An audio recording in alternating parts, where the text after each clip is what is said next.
Mist drifted across the tranquil and desolate North Yorkshire moors. A seemingly never-ending vista of rolling hills, fragrant heather, and endless horizons. It was beautiful yet eerie, peaceful yet foreboding. The grey clouds tumbled across the sky, blocking out the sunshine and casting dark shadows across the sloping valleys. The sun was there, somewhere, but usually it needed to fight to be seen. A farmer's truck bumped across the empty road, its headlights pushing away the advancing darkness. It arrived at a crossroads and stopped. The farmer opened the rear of the truck, revealing two young men and a herd of sheep. The two men were hemmed in, and it looked like it had been an uncomfortable journey. The men climbed out, stretching their weary limbs. They were carrying backpacks and wearing insulated puffer jackets. They were David Kessler and Jack Goodman. The two college students had been friends since as far back as they could remember. David was the more sensible and level-headed of the two. Jack tended to play the clown, often getting the two friends into more trouble than they bargained for. David figured they couldn't get into much trouble in the North Yorkshire moors. Just look around. They thanked the farmer with their thick American accents, and as the old man bid them farewell, he offered some advice. Stick to the roads, stay off the moors, before disappearing in the opposite direction. Jack pulled up his zipper and asked David if he was cold. He said he was. Good, replied Jack with a sneer. The two men wandered off, fake arguing over their choice of vacation. Jack had wanted to go to Italy, with its fine art, fresh food, stunning architecture, glorious sunshine, and Debbie Klein. David had wanted Northern England. So here they were. Italy would have to wait, and so would Debbie Klein. As darkness descended, a spattering of lights appeared in the distance. They headed toward East Proctor, a tiny village with only one pub. The slaughtered lamb, Jack exclaimed as he looked up at the hanging sign. It showed a severed wolf's head, impaled on a pike. Jack didn't seem keen to enter, but as soon as the icy cold wind whipped at their faces and their rumbling stomachs cried out for food, they were left with no option. David and Jack stepped into the small, busy pub. The chatter stopped. A deathly silence descended. The two young men stood in the centre of a pub of men, very northern Englishmen, with cloth caps, thick jumpers, weather-beaten faces, all staring. The slick young men stood out like two sore American thumbs. They shuffled nervously towards an empty table and sat down. As the landlady approached, everyone in the pub continued doing what they were doing, which was drinking, talking, playing darts and chess. The friends greeted her with the most charming smiles, but yet her granite face didn't flinch. They asked for food. There was none. Coffee? None. Hot chocolate? None.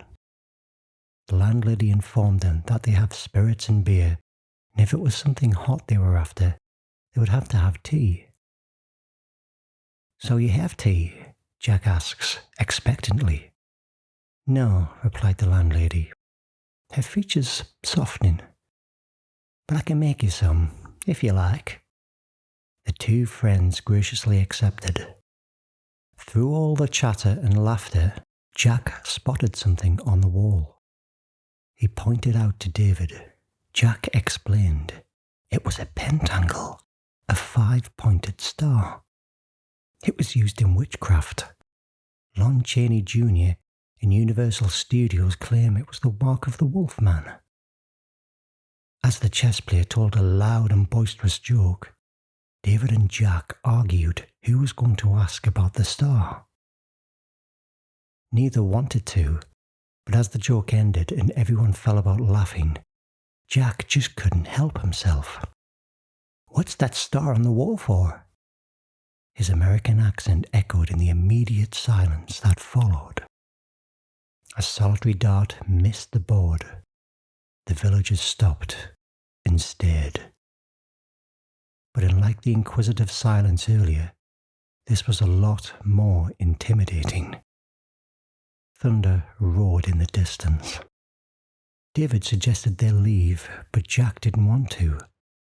The dart player yelled at them to go, much to the landlady's distress. "You can't let them go," she fretted.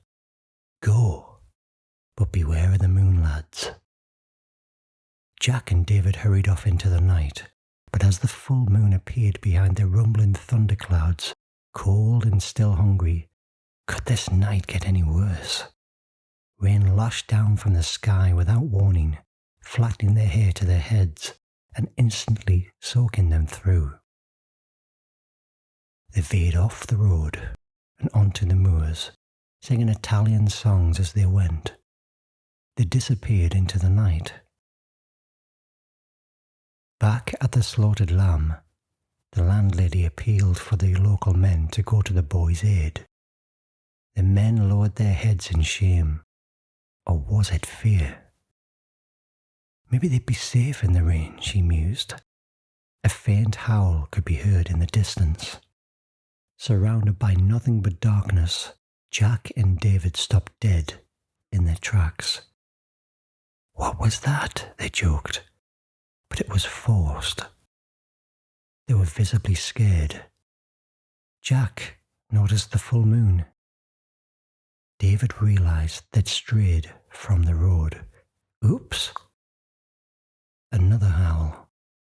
Seriously, what was that? The two friends attempted to head back to the slaughtered lamb. They speed-walked, searching, nothing but darkness all around them. They soon realized they were lost. A deep guttural prowl pierced the night. Much closer, circling them. Jack and David were terrified. They turned and walked in the opposite direction.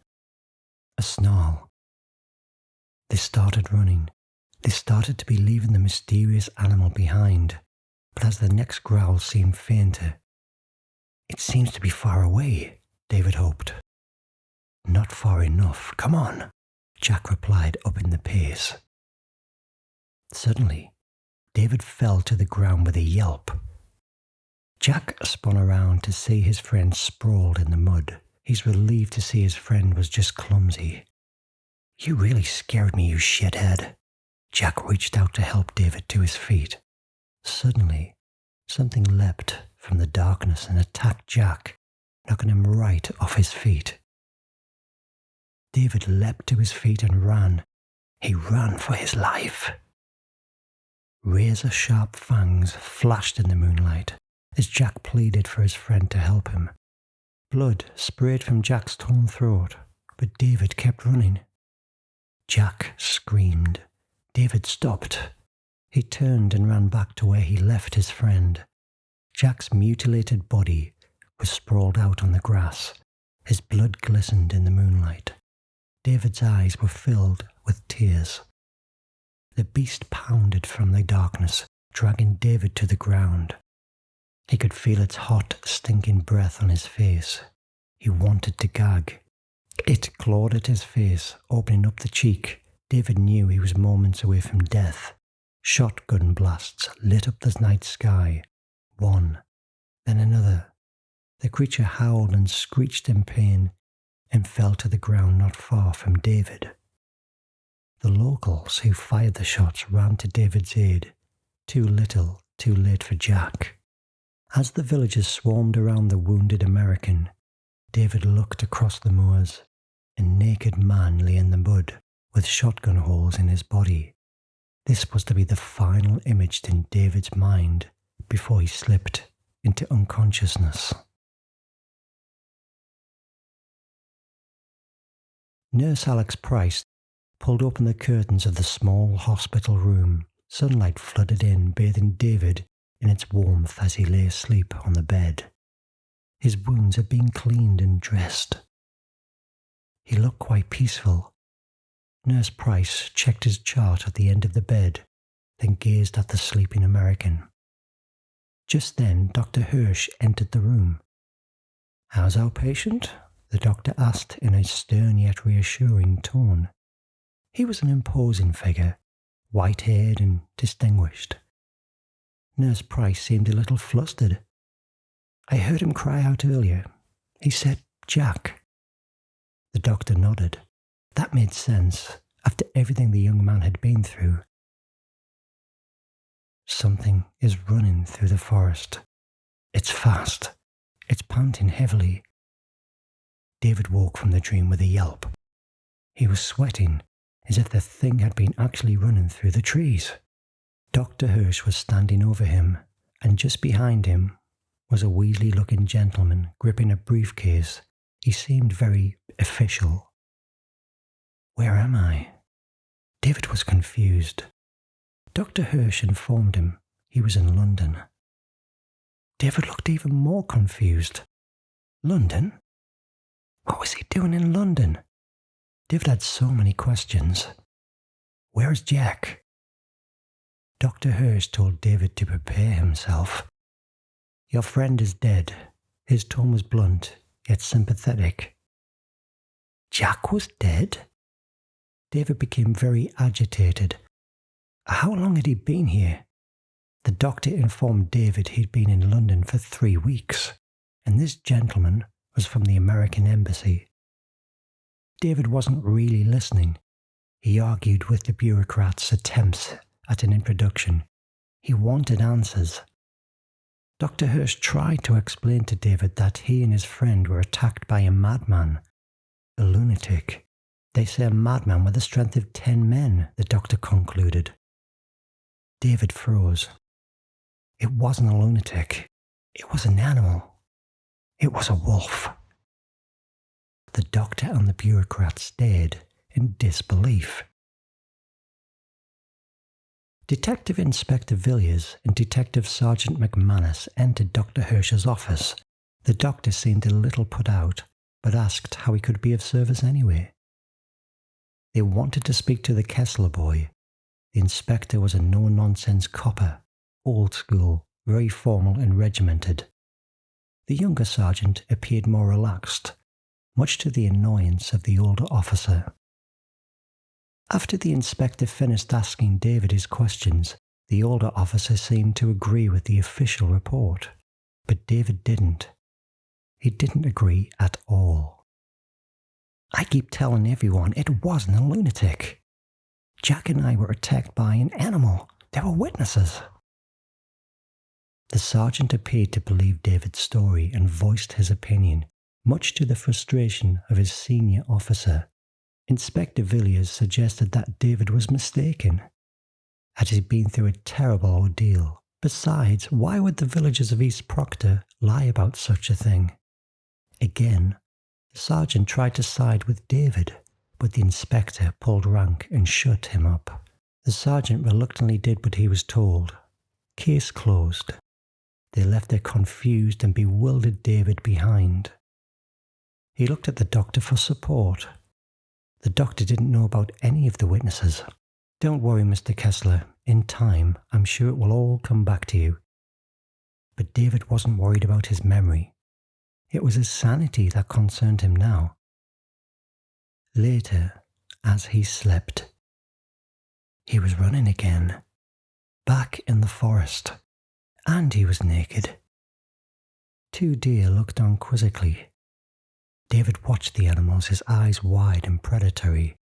Then he pounced, tearing off a leg and sinking his teeth into the bloodied flesh. Nurse Price walked through the busy hospital corridors. She approached an orderly and asked about the patient in room 21. The orderly wasn't very helpful, so she decided to check on him herself. She walked into David's room. He was lying on the bed, eyes closed, listening to music on his headphones. His lunch was untouched. Nurse Price shook David and informed him he needed to eat something. But David declined. He wasn't hungry. Nurse Price wasn't easily dissuaded. She told him he needed to take his pills after he'd eaten something.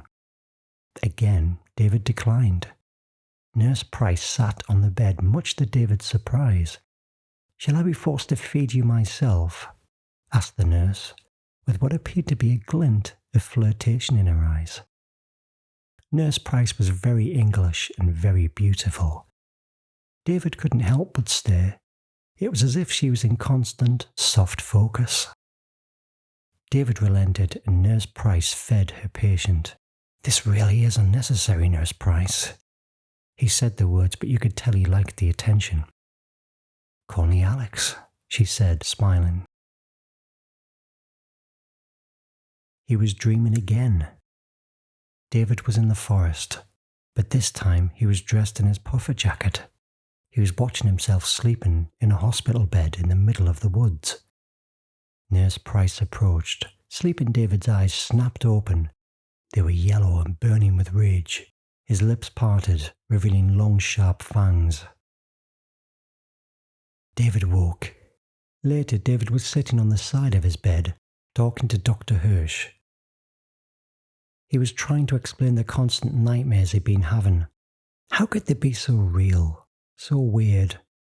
The doctor asked about the man that attacked them. Frustrated, David insisted it wasn't a man. It was a wolf or a rabid dog. Jack was torn apart and a man couldn't do that. The doctor was conflicted. He had no reason not to believe the police report, but David was so convincing. You could see the doctor's rational mind trying to process this contrasting information. Because of the nightmares, David didn't want to sleep alone that night. The doctor said he would send someone in. Nurse Price was sitting by David's bed reading to him. It was late. David was sleepy. Her soft words echoed in his head as he closed his eyes. A family was sat in the living room watching The Muppet Show. The father was reading his newspaper, not paying much attention. The two young children sat cross-legged on the floor, laughing at the puppet's antics. There was a loud pounding at the door. The mother yelled from the kitchen door for someone to answer it. David was sat at the table studying. The urgent knocking continued. Eventually, David's father opened the door. Machine gun fire erupted, echoing around the house. David's father flew backwards as bullets ripped through his body. The assassins were hideous, mutant-type creatures wearing Nazi uniforms. Their yellowed eyes filled with rage, their fang-filled mouths drooling as they screeched and roared like animals. David pleaded for them to stop as one of the mutants grabbed his head and held a huge knife against his throat. He watched, wide eyes, as his mother was gunned down in the kitchen, bullets flying everywhere. David's younger siblings screamed as the bullets tore through their tiny bodies. The creatures continued their carnage by setting the house ablaze. David's entire family were massacred. Their burning flesh filled his nostrils. Their eyes still wide and filled with tears. The knife was dragged across David's neck, opening his throat. David sat up sharply. He was back in the hospital bed and Nurse Price was asleep in the chair next to him. She stirred and opened her eyes. David told her he'd just had a nightmare. Nurse Price sympathized. She got up and opened the curtains, but as she did, a Nazi mutant appeared, screeching. It stabbed her repeatedly with a dagger, the blood covering her once spotless white uniform. David woke up again. "Holy shit," he exclaimed. The orderly from earlier woke David with his breakfast. He was a happy fellow and didn't stop talking from the moment he entered till the moment he left. David looked on bemused. He looked at his bacon and eggs, orange juice and toast. He didn't appear impressed. As David looked up from his food, his face dropped. He couldn't believe what he was seeing. Jack was standing in his room, His face and neck were badly lacerated from the attack.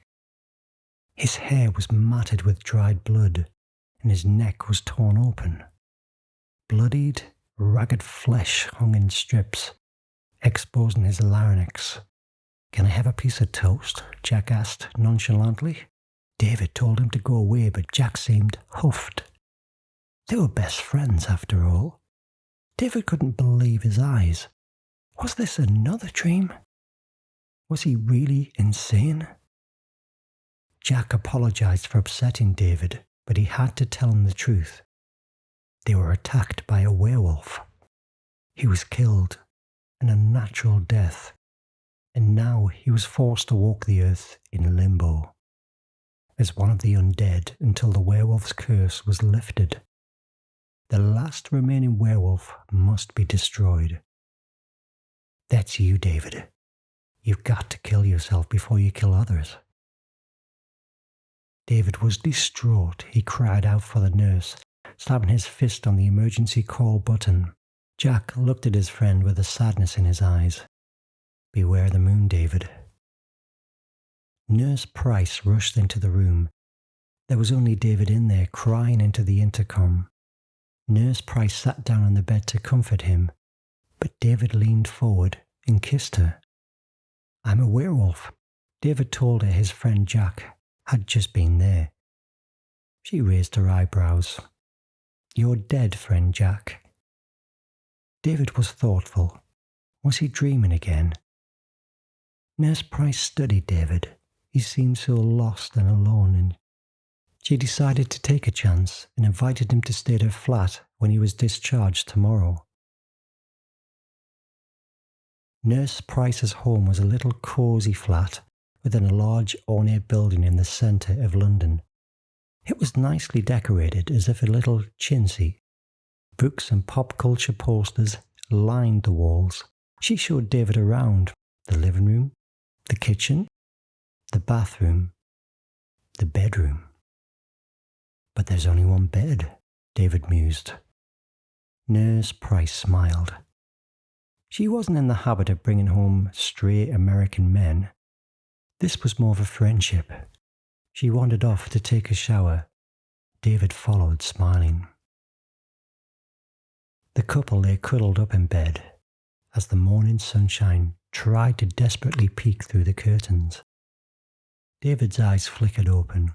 He rose, taking care not to wake Alex. He wandered sleepily into the bathroom, but Jack was there waiting for him. "Hello, David," he said, smiling. Jack's appearance had deteriorated. The once raw and bloodied flesh had dried up. His skin had become green and mouldy as decomposition had set in. The two friends made their way into the living room, and David could not believe his friend was really there. "It's a full moon tomorrow. You'll kill people," Jack insisted. David couldn't accept what his friend was telling him. He yelled out to Jack, "He won't grow hair, he won't sprout fangs, and he won't kill people." Jack pleaded with David. If he didn't kill himself, he'd kill others. There'd be more people like him, the undead, walking the earth never to rest. Alex appeared in the doorway. Jack had gone. She shepherded David back to the bed. She could see that he was upset and comforted him with kind words about his friend Jack. But David was scared for his sanity. He'd become worried he'd become a monster under the next full moon. Alex was torn between feeling very sorry for David and finding him terribly attractive. David whispered to Alex he believed a werewolf could only be killed by someone who loved him. She didn't think it would come to that. Dr. Hirsch drove across the desolate North Yorkshire moors towards East Proctor. The rain lashed at the car, as if that too was trying to keep him away. He pulled up outside the slaughtered lamb and splashed through the puddles as he headed inside. The pub wasn't as busy as last time. Only the landlady, dart player and chess player were inside. The doctor ordered a fancy London drink, much to the amusement of the locals. However, he was forced to settle for a small Guinness. Dr. Hirsch attempted to strike up a conversation about the 2 Americans that were attacked. The locals became very guarded and suspicious. He then asked about the pentangle on the wall. The landlady told him that it had been there for over 200 years, traditional. They didn't want to paint over it. She glanced over nervously at the chess player. He hadn't taken his eye off the distinguished stranger, his icy glare unblinking. "You, a police officer?" he snarled. Dr. Hirsch explained he worked at the hospital where they brought the Kessler boy. He then went on to tell him of David's bizarre accusations of being attacked by a werewolf. The locals mocked him to the point of becoming unfriendly and making the doctor feel uneasy. As the doctor headed back to his car, the dart player was standing in the downpour outside. The rain dripped from the peak of his cloth cap. He stared at the doctor as if he wanted to talk. Dr. Hirsch approached the man as the rain bounced off his umbrella. The dart player looked scared, apologetic even. He informed the doctor that the Kessler boy was in danger, and that they should never have let him leave. There was something wrong with this place. More people would die. "That's enough," yelled a voice from behind. The chess player stood in the rain, glaring at his friend. Dr. Hirsch could only watch in wonder as the dart player ran off into the misty, rain-drenched distance. David and Alex stood outside her ornate building. There was a chill in the air, and David rubbed at his exposed arms. He kissed Alex goodbye as she headed off to work and ran back up the steps, only to find he was now locked out. He was forced to clamber back inside through an open window, and as he did so, a ginger tomcat spat and hissed at him. The hair stood up on its arched back. David was left wondering what he'd done to deserve that. Once back inside the warmth of the flat, David scrutinized himself in the mirror and growled, curled up his lip into a snarl. He inspected his canines, looking for fangs. There was nothing. He wandered aimlessly around the flat, shuffling from room to room with a restless boredom. He lay on the bed. He got up. He opened the fridge. He wasn't hungry. He attempted to read a book, but couldn't concentrate. He went back to the fridge. He still wasn't hungry. The full moon rose high in the night sky. David was sitting peacefully reading a book when all of a sudden he let out an ear-shattering scream. He fell to the floor, sweating. His t-shirt clung to his body. He tore at his clothes and ripped them all off from his body. He was burning up. He screamed again and the veins stood out in his head and neck. He looked at the back of his hand in terrified disbelief. It had started to elongate before his very eyes, the bones pulling and stretching the flesh. Hair sprouted across his entire body. Was he dreaming again? More painful spasms followed. David cried out for help, but he was all alone. As he fell to his knees, then forwards onto his hands, David's muscles and bones began to transform. His ankles lengthened. His spine grew more prominent. The muscles in his shoulders began to reform, becoming more and more animalistic.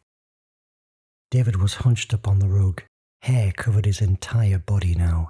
Lean muscle pulsated from beneath the thick fur. With his final human breath, he cried out, apologizing to his friend for not believing him. David's face became distorted, his skull altering, his entire bone structure elongating into an animal's snout. Long, sharp fangs sprang from his gums, and his ears became long and pointed. The beast's eyes were yellow and filled with rage. David's final scream became a howl. A black cab pulled up outside a large terraced house, and a young couple climbed out. They were very much in love, giggling and kissing. They'd been out to a dinner party, but decided to wander on the back to scare their hosts. Their annoying laughter echoed in the night. At the rear, there was a park. It was dark and deserted, and the young woman thought she'd heard something.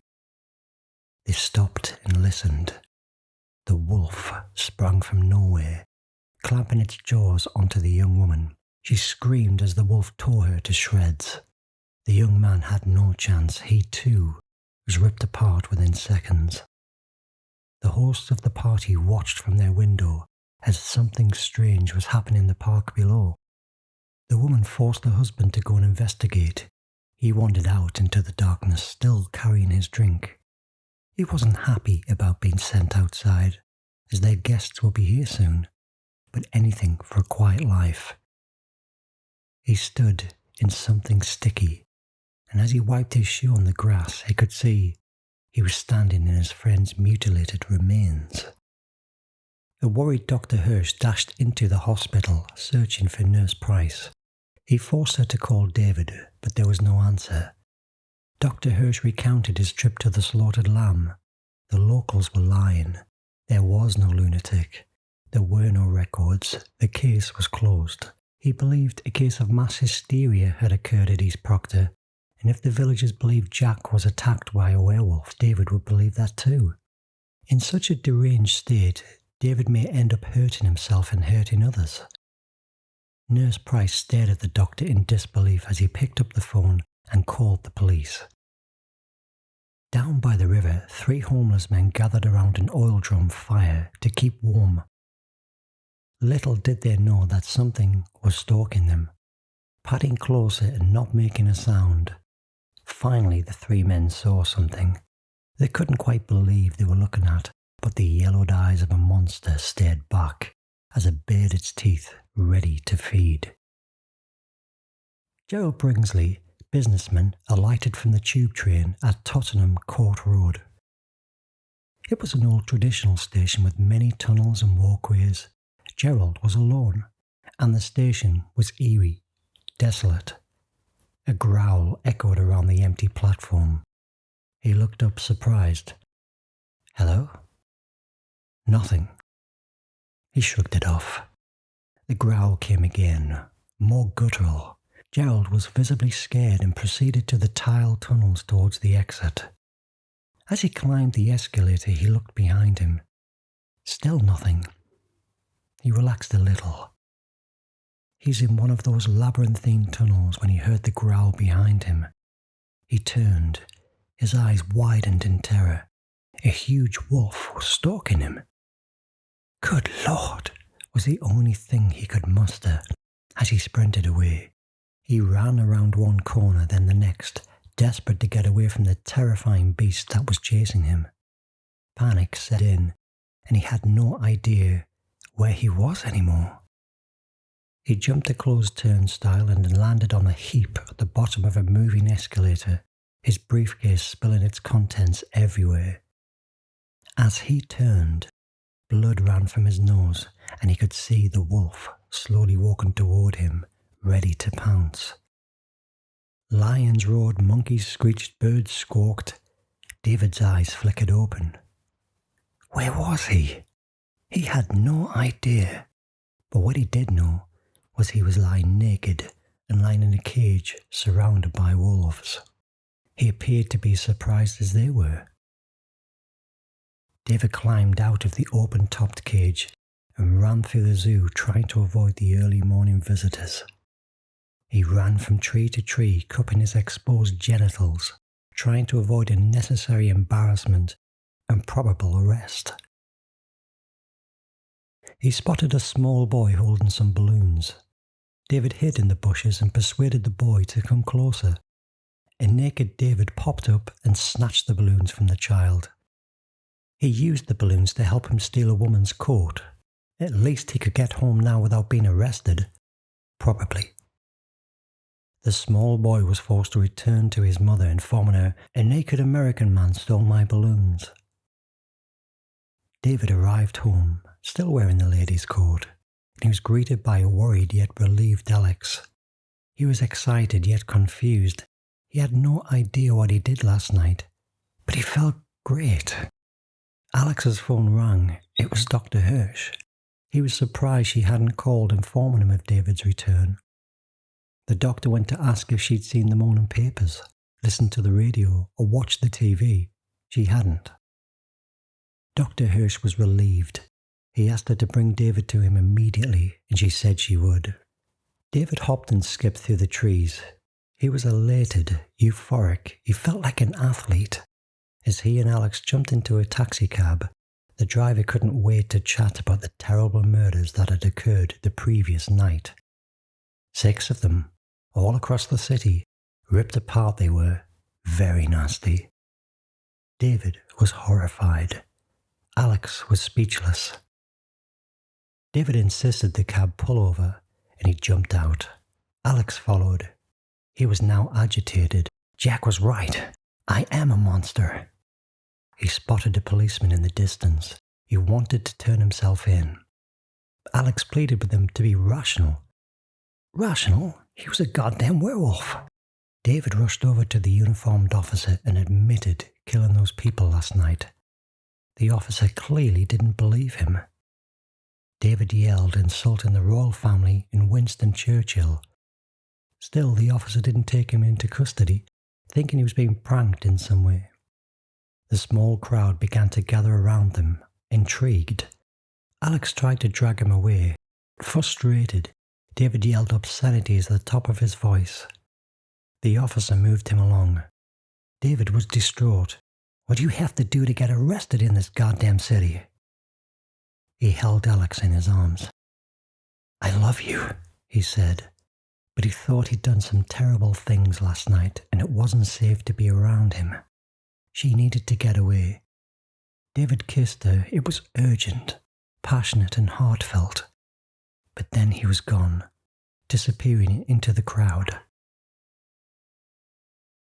As the darkness slowly descended, David stood in a phone box. He called his family in the US. He wanted to tell them he loved them, but he did this with tears in his eyes. Afterwards, he opened up a penknife and held the sharp blade to his wrist. He pressed hard, but it didn't break the skin. Tears rolled down his cheeks as he slammed the blade down. He just couldn't do it. Across the street, Jack stood outside a porno theatre. He indicated for David to follow him inside. Typical Jackie. On the screen, a blue movie played. The acting was terrible, but the people weren't there for the acting. Jack sat at the back. He was barely recognizable. His face was almost skeletal now, and the flesh having rotted away. His eyes were just balls in their sockets, and his dry, decomposed mouth was pulled back, exposing his teeth in a constant grimace. Jack scratched what was left of his nose. David attempted to apologize. He should have believed his friend. If Jack had been alive, he would have said, I told you so. I did tell you so, you schmuck. Even in death, Jack couldn't help himself. Jack introduced David to Gerald Bringsley, the victim from the tube station. Blood was caked on his forehead, his cheek was ripped open, and his throat torn out. A fresh kill. I do look most unpleasant, don't I? He asked, forever the gentleman, but not amused. Again, David apologized, but Gerald wasn't having it. Mr. Kessler had left his wife a widow and his children fatherless. He certainly didn't wish to walk the earth in limbo either. He pointed a threatening, bloodied finger in David's face. You must die, David Kessler. David swallowed hard. It wasn't over yet. Jack introduced him to the other 2 party guests. They greeted David with their ever-joyful, blood-covered smiles. They just seemed to be happy together. Finally, David was introduced to the 3 homeless men. Their resentment was palpable. They glared at him with enraged eyes, their bloodied faces glistening in the glow from the cinema screen. David was confused. What did they want from him? They were all in agreement. He must take his own life. But how? The undead were full of ideas. Sleeping pills? Hanging? A gun? A gun seemed like a good idea. Don't I need a silver bullet or something? David asked gravely. Jack put what was left of his head in his hands. Get serious, would you? A knife? An electric shock? A car crash? He could throw himself in front of the tube. What about drowning? They were all hot. As darkness fell, the full moon rose and David began to change. He cried out in pain from the back of the movie theatre. He was dripping in sweat, gripping the empty chair in front of him. A fellow moviegoer was standing beside him watching. David begged him to run. The guy didn't do as he was told. Big mistake. Coarse hair split the skin, claws slid from beneath David's fingertips. His words became a growl. Fangs sprouted from the elongated snout. A blood-curdling scream filled up the theatre hall. The usher went in to check on the occupants. He entered the darkness. The movie was still playing. The wolf pounded from the shadows. There was a commotion in front of the cinema now. The ticket seller was hysterical, ranting about a mad dog or something. A police officer ran into the movie theatre as his partner tried to calm down the agitated crowd outside. He shone his torch along the aisles. The beam fell into a pile of mutilated corpses, their insides were ripped out. A huge wolf stood over them, feeding on the steaming entrails. Its yellow eyes glared at the terrified officer. Flesh hung from the gaping jaws as it snarled. The policeman ran back to the front of the cinema and yanked down the shutter, screaming for his colleague to help. Something smashed against the flimsy shutter as the officers yelled at the curious public to keep back. Sadly, that only seemed to encourage more to stand and stare. More officers ran for help, coming from all directions. A group of them holding back the snarling creature behind the shutter, others attempting crowd control, but it was chaos. A police car arrived, screeching to a halt, lights flashing, horns blaring. Inspector Villiers and Sergeant McManus climbed out. Villiers demanded to know what was going on. Suddenly, the wolf burst through the shutters and grabbed the inspector by the throat. Villiers screamed, but not for long, as his head was torn off and bounced across a car bonnet. The monstrous wolf snapped and lashed at the crowd that had gathered. People ran into the street, desperate to get away. It stood in front of a London bus and bared its blood-coated fangs. The driver swerved, missing the wolf, but causing all sorts of carnage on the road.